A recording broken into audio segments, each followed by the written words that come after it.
Good morning बच्चों। Chapter 6 अर्थात त्रिभुज के पार्ट 44 वीडियो में सफलता की शुभकामनाओं के साथ एक बार पुनः आपका स्वागत है। आइए एक्सरसाइज 6.5 का लेते हैं 21वां प्रश्न।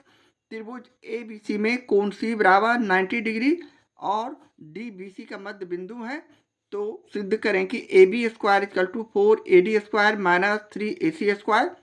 यहाँ भी हम लोग उसी तरह सबसे पहले त्रिभुज ABC के आधार पर एक डायग्राम खींचेंगे, एक समकोण त्रिभुज खींचेंगे, क्योंकि कोण सी 90 डिग्री दिया हुआ है। तो हमारा ये सपोज दैट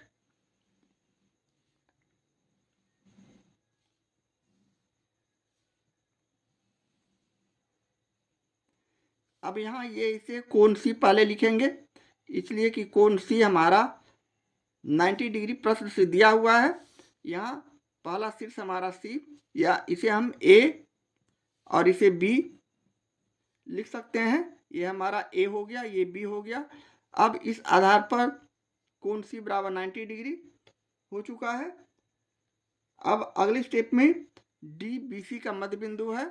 ये बी सी जो है, ये डी जो यहाँ है, ये इस त्रिभुज का मध्य बिंदु है।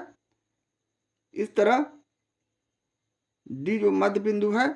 अब हम अगले स्टेप में इसके लैंग्वेज को उसी तरह लिखेंगे, यानी हम अपने सॉल्यूशन में जो दिया है इसे पहले लिखते हैं। यानी चूंकि त्रिभुज ए बी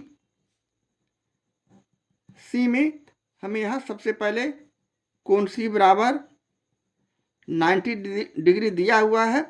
इसके अलावा डी बी सी का मध्य बिंदु है।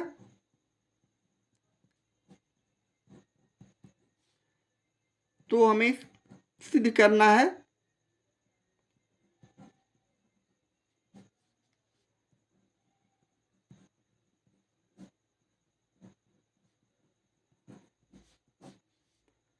A B square equal to 4AD square minus 3AC square. अब अगले स्टेप में हम रचना करेंगे। रचना में हमारा ए और डी को मिलाएंगे, यानी हम यहाँ लिखेंगे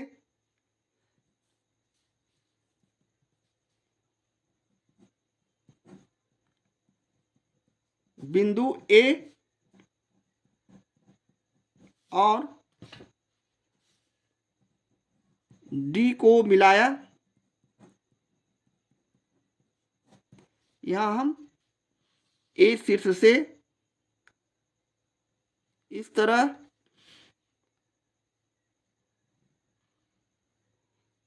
डी को मिलाते हैं और हमारा कंस्ट्रक्शन इस प्रकार हो जाता है। यहाँ दो त्रिभुज बन जाते हैं, यानी ए सी डी और दूसरा त्रिभुज ए डी बी। तो चलें अब हम उत्पत्ति में उसी तरह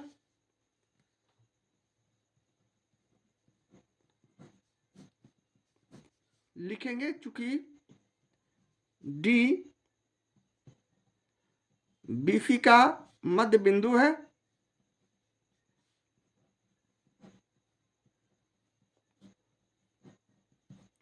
इसलिए हम यहाँ सी डी बराबर बी डी या डी बी बराबर लिख सकते हैं इस सी डी का मान। यानी बी सी रेखा को ये बराबर बराबर भागों में, दो भागों में बांटता है, यानी बी सी बटे 2 इसका मान हो जाएंगे। इसलिए कि इसका भी मान बी सी बटे 2 और इसका भी मान बी सी बटे 2। यहाँ से यहाँ तक की दूरी बी सी है, इसका आधा यानी बी सी बटे 2 सी डी और डी बी दोनों का मान होगा। और इसे हम इक्वेशन नंबर 1 यानी एक इक्वेशन समीकरण 1 मान लेते हैं। और पुनः अगले स्टेप में समकोण त्रिभुज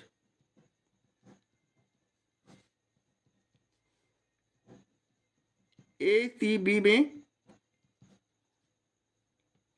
हम देख सकते हैं, यानी कोण सी बराबर यहाँ 90 डिग्री जो कि समकोण है। अब समकोण त्रिभुज के लिए हम पाइथागोरस प्रमेय का प्रयोग कर सकते हैं, इसलिए हम यहाँ पुनः लिखेंगे। इसलिए पाइथागोरस प्रमेय से हमारा यह कथन है पाइथागोरस प्रमेय का, यानी सबसे बड़ी भुजा का वर्ग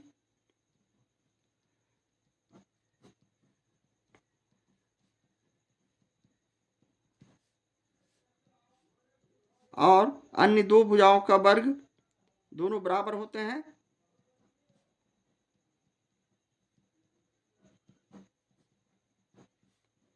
अन्य दो भुजाओं के वर्गों का योग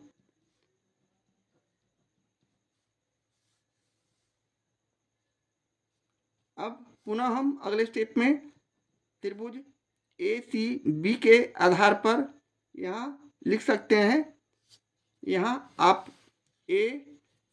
ACB के आधार पर कोण C के सामने वाला भुजा सबसे बड़ी भुजा जो कि कर्ण हो गए, बाकी अन्य दो भुजा AC और BC होंगे। तो इसे ही हम यहाँ रख रहे हैं, यानी सबसे बड़ी भुजा हमारा यहाँ AB स्क्वायर, अन्य दो भुजा AC स्क्वायर प्लस हमारा BC स्क्वायर हो जाएंगे। और पुनः अगले स्टेप में हम इसे इस प्रकार भी लिख सकते हैं, यानी AB स्क्वायर बराबर AC स्क्वायर प्लस यहाँ BC के लिए हम 2CD भी लिख सकते हैं। और इसे हम समीकरण 1 से लिया है और यहाँ लिखेंगे समीकरण 1 से, यानी हम यहाँ BC बराबर 2CD कैसे रखा, तो समीकरण फर्स्ट में CD बराबर BC/2 यहाँ रफ वर्क में समझने के लिए लिख सकते हैं, चूंकि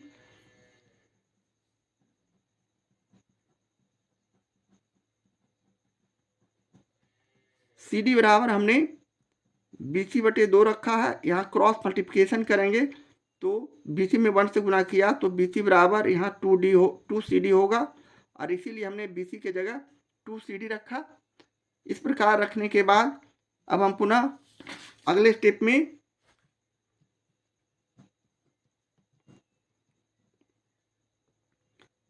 AB स्क्वायर बराबर AC स्क्वायर इसकल प्लस यहाँ 4CD स्क्वायर लिख सकते हैं। पुनः अगले स्टेप में पुनः हमने AB स्क्वायर बराबर AC स्क्वायर प्लस 4, अब यहाँ CD के लिए हम पुनः इस तरह का प्रयोग करेंगे, यानी AD square minus AC square भी लिख सकते हैं। अब इसे भी समझने के लिए हम रफ वर्क का सहारा लेते हैं, यानी हम अगले स्टेप में त्रिभुज AB square 4AD square CD के लिए हम कैसे यहाँ AD स्क्वायर माइनस AC लिखा, इसे समझने के लिए हम चलें त्रिभुज ABD में, यानी यहाँ से हम इसे समझ सकते हैं।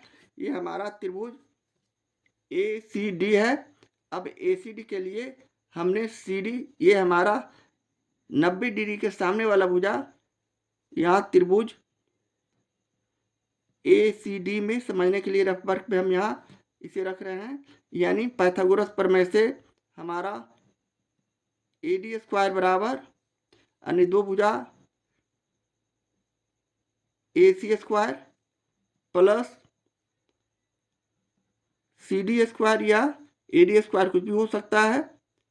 यहाँ हमने AD स्क्वायर के लिए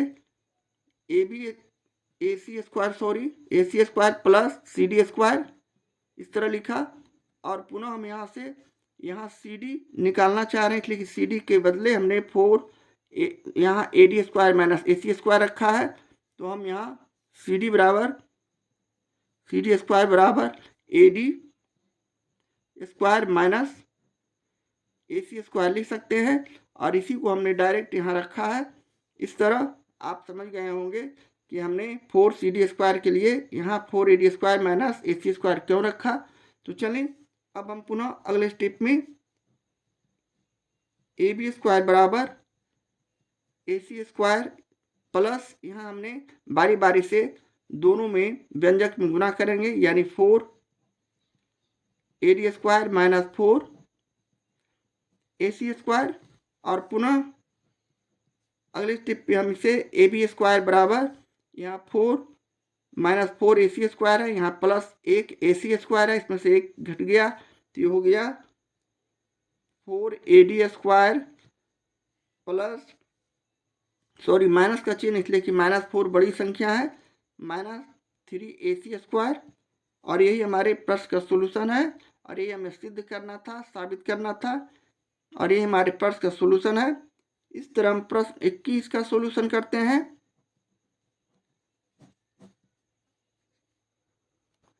एक्सरसाइज 6.5 का ये रहा 22वां प्रश्न। एक समद्विबाहु त्रिभुज ABC में AB = AC और BD परपेंडिकुलर AC है, तो सिद्ध करें कि BD square minus CD square = 2CD into AD। तो चलिए इसका भी हम लोग एक डायग्राम से समझते हैं। यानी सपोज दैट हमारा शीर्ष ABC का एक इस प्रकार का समद्विबाहु त्रिभुज है।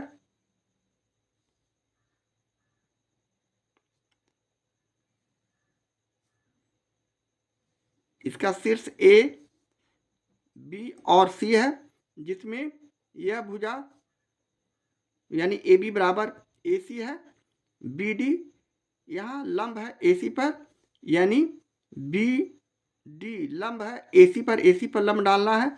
यहाँ ये सपोज दैट D बिंदु है, यहाँ से हमने इस पर रचना में लंब डाल दिया, ये BD लंब हो गया AC पर। तो सिद्ध करें कि BD square minus CD square = 2CD into AD, यानी BD square minus CD square = हमें 2CD इंटू AD लाना है।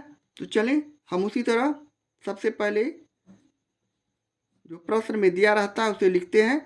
यानी दिया है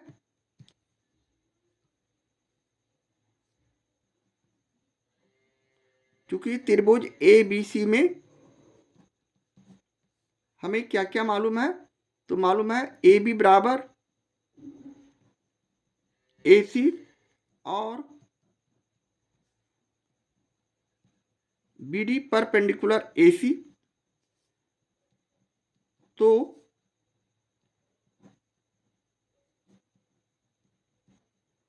सिद्ध करना है कि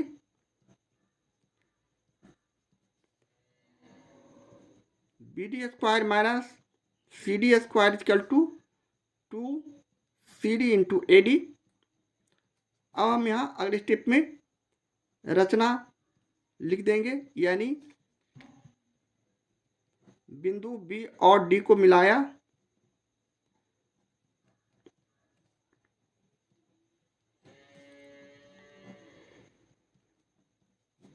अब यहाँ हमारे पास दो त्रिभुज बन चुका है।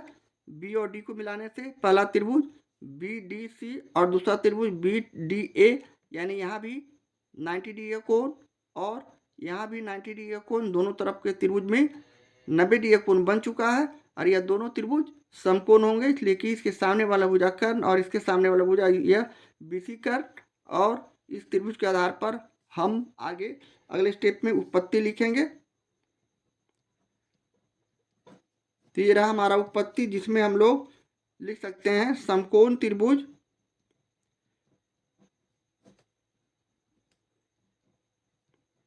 BDC में, यानी BD और C में इस D जो कोण है यह समकोण है, यानी 90 डिग्री का कोण है और इसके सामने वाला भुजा को हम लोग यहाँ कर्ण समझेंगे और अन्य दो भुजा हमारा CD और BD हो जाएंगे। तो चलिए इसे भी हम लोग उसी तरह लिखेंगे, यानी यहाँ कोण D बराबर लिख देंगे 90 डिग्री, यानी समकोण है। और यहाँ से अब हम लोग पाइथागोरस प्रमेय के आधार पर लिख सकते हैं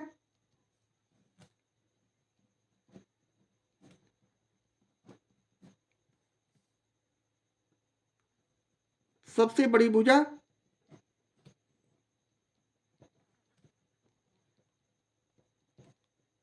का वर्ग बराबर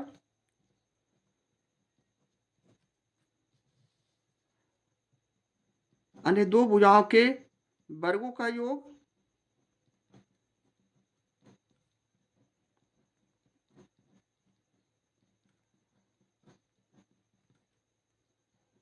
इस आधार पर हम त्रिभुज BDC में सबसे बड़ी भुजा हमारा हो गया BC, तो हमने यहाँ BC स्क्वायर किया, और अन्य भुजा हमारा हो गया BD का स्क्वायर, ये B है, BD का स्क्वायर प्लस CD का स्क्वायर। अब इस तरह लिख देने के बाद हम यहाँ से इसे इस प्रकार भी लिख सकते हैं, यानी BC स्क्वायर यहाँ प्लस CD स्क्वायर को हम पक्षांतर कर रहे हैं, यानी राइट हैंड साइड से लेफ्ट हैंड साइड ले जा रहे हैं, तो ये माइनस CD स्क्वायर हो जाएंगे, क्योंकि यहाँ चिन्ह का परिवर्तन, प्लस का माइनस, और राइट हैंड साइड में हमारा BD स्क्वायर बचेगा। इसी तरह इसी राशि को हम पुनः इस प्रकार भी लिख सकते हैं, यानी BC स्क्वायर माइनस इस BD को हम राइट हैंड साइड ले जा से लेफ्ट हैंड साइड पक्षांतर कर रहे हैं, तो ये हो जाएंगे BD square equal to CD square. और इस तरह हम इसी व्यंजक से दो राशि इस प्रकार निकालकर इसका समीकरण 1 और समीकरण 2 मान लेते हैं, और पुनः अगले स्टेप में समीकरण 1 और 2 को घटाते हैं, और यहाँ लिखते हैं समीकरण 1 और 2 को घटाने पर। अब ऐसा इसलिए हम लोग कर रहे हैं क्योंकि हमें प्रश्न से सिद्ध करना है BD square minus CD square, जैसा कि यहाँ प्रश्न में दिया हुआ है BD square minus CD square, यानी हमने लेफ्ट हैंड साइड वाले राशि को यहाँ BD square minus CD square के लिए लिखेंगे। तो ये हमारा समीकरण फर्स्ट और सेकंड को घटाने पर हम इस राशि को इस प्रकार भी लिख सकते हैं, यानी BD square minus CD square equal to यहाँ BC square minus CD square को इस तरह ब्रैकेट में रखकर हम इसे घटा सकते हैं, यानी BC square minus BD square. समीकरण सेकंड के व्यंजक को लिखा। इस तरह लिख देने के बाद हम पुनः लेफ्ट हैंड साइड वाले राशि को लिखते जाएंगे और राइट हैंड साइड वाले राशि को हल करेंगे, यानी यहाँ घटाना था तो चिन्ह माइनस का पड़ेगा। अब ब्रैकेट तोड़ते हैं, तो ये हो गया BC square minus CD square. अब यहाँ माइनस है तो अंदर के सारे व्यंजक का चिन्ह चेंज हो जाएगा, यानी ये माइनस BC स्क्वायर, और यहाँ प्लस BD स्क्वायर। अब यहाँ से हम माइनस BC स्क्वायर और प्लस BC स्क्वायर को विपरीत चिन्ह और इक्वल संख्या रहने से इसे हम एक दूसरे से काट सकते हैं, तो हमारे पास जो व्यंजक बचा फाइनली ये हो गया BD square minus CD square equal to, यहाँ हम इसे सजा कर लिख देते हैं चिन्ह के आधार पर, यानी प्लस वाले को पहले लिखे, तो ये हो गया BD square minus CD square. पुनः अगले स्टेप में हम BD स्क्वायर बराबर BD square minus CD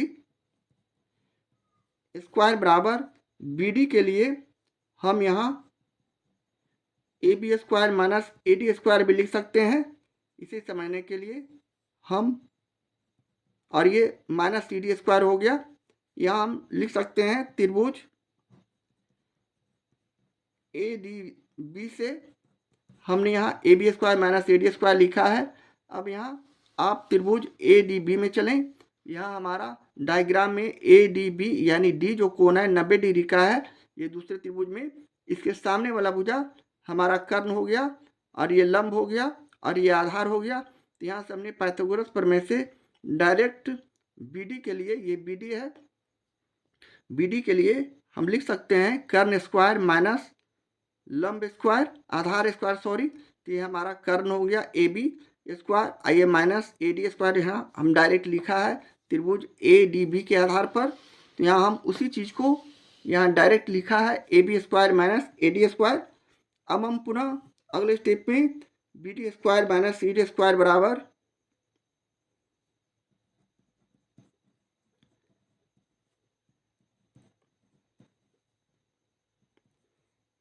AB square minus AD square को यहाँ पुनः लिख सकते हैं, यानी A B square minus A D square को हम लिख सकते हैं A B square minus A D के लिए हम यहाँ इसे ए सी स्क्वायर भी लिख सकते हैं, क्योंकि इसका ब्रैकेट पहले तोड़ लेते हैं। ये हो गया A C square minus A D square minus C D square, क्योंकि हमें दिया हुआ है ए बी बराबर ए सी, यानी हमने यहाँ ए बी के लिए ए सी स्क्वायर लिखा। प्रश्न से ये दोनों जो भुजा है आपस में समद्विबाहु त्रिभुज है तो बराबर है, तो हम ए बी के लिए ए सी भी लिख सकते हैं। तो हमने यहाँ ए बी स्क्वायर के लिए यहाँ ए सी स्क्वायर किया उसी आधार पर, और ये हमारा प्रश्न में दिया है, यानी ए बी स्क्वायर के लिए हमने यहाँ ए सी स्क्वायर के लिए यहाँ ए बी स्क्वायर के लिए हमने यहाँ ए सी स्क्वायर लिखा है। और पुनः अगले स्टेप में हम इस व्यंजक को आगे इस प्रकार लिख सकते हैं, यानी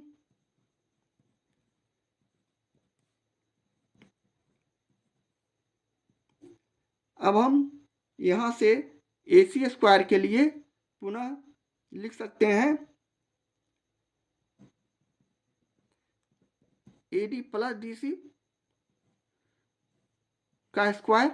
यहाँ आप समझ लें ए सी स्क्वायर के लिए हम, यानी ये टोटल जो है ए सी है, इसका A D plus C D या डी सी एक ही बात है, जिसको हमने इस तरह विखंडित किया, यानी A C square plus D C square लिखा ए सी के लिए, और बाकी जो राशि है उसे हमने उसी तरह रहने दिया, यानी ये हमारा जो राशि हो गया माइनस ए डी स्क्वायर और माइनस सी डी स्क्वायर।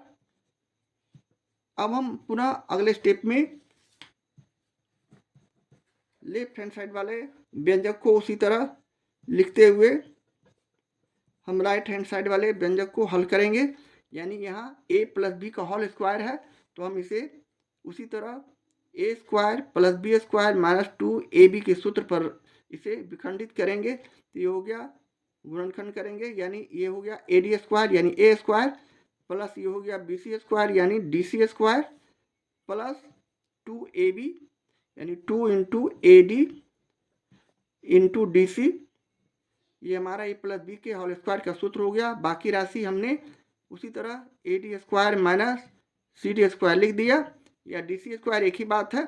यहाँ माइनस ए डी स्क्वायर है, यहाँ प्लस ए डी स्क्वायर है, विपरीत चिन्ह इक्वल चिन्ह वाले ये हो गए राशि, इसे काट देंगे। इसी तरह सी डी स्क्वायर या डी सी स्क्वायर दोनों इक्वल संख्या विपरीत चिन्ह वाले केस, इसे भी काट देंगे। अब जो बची राशि उसे हम यहाँ पुनः अगले स्टेप में B D square minus C D square लिखते हुए राइट हैंड साइड वाले राशि को 2 into A D into D C लिख सकते हैं। अरे ये हमें साबित करना था, सिद्ध करना था। अरे ये हमारे प्रश्न का सोल्यूशन है, आंसर है। इस तरह हम प्रश्न 22 का सोल्यूशन करते हैं।